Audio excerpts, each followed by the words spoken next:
Just a few days ago, on September 29th, Donald Trump and Israeli Prime Minister Benjamin Netanyahu announced a 20-point peace plan for Gaza. Now, Netanyahu said that the plan meets Israel's goals, which are bringing hostages home, destroying Hamas's weapons, ending Hamas's control in Gaza, and also making sure that Gaza does not threaten Israel again. Trump called this a historical day for peace, but he warned Hamas that if they refuse, Israel will have full U.S. support to continue fighting.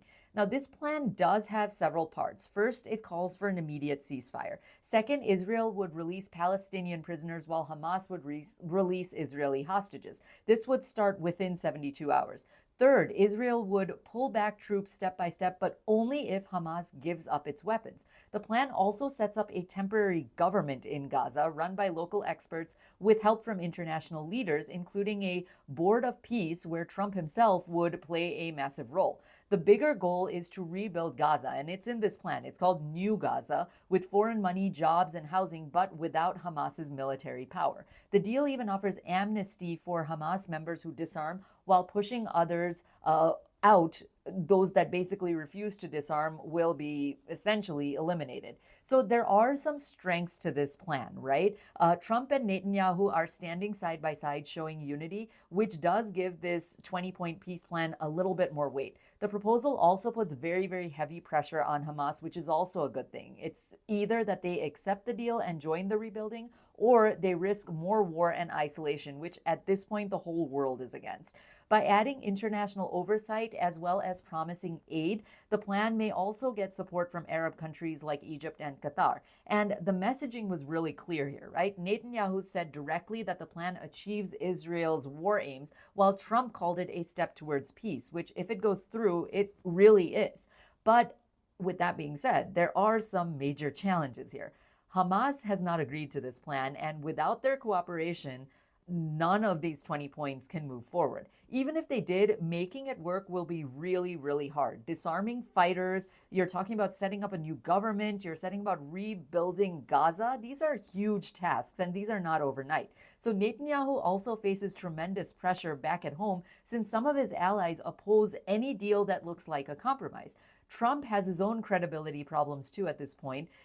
After earlier floating controversial ideas like a U.S. takeover of Gaza, especially, right? And many Palestinians see or may see this international board of peace, which is in the plan, as outside interference, not real self-rule.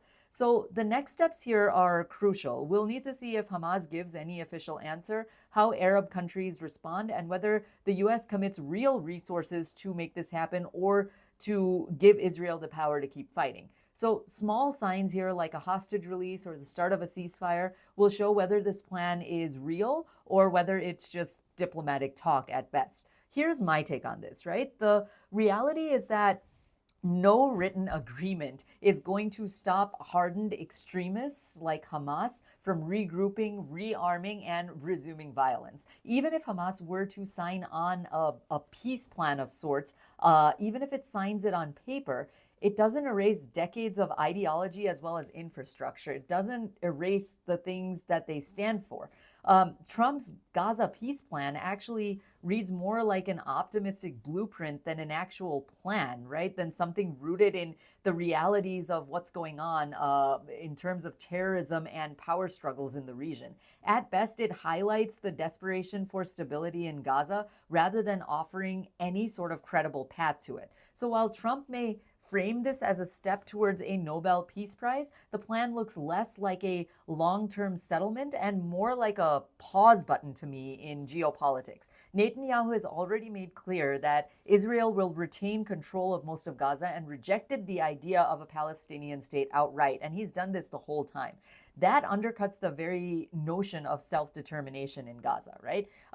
In short, despite the sort of grand rhetoric of this peace plan making headlines all over, social media as well as mainstream media, this deal, in my view, risks collapsing even before it begins, because it's, to me, more symbolism and diplomacy than substance and reality.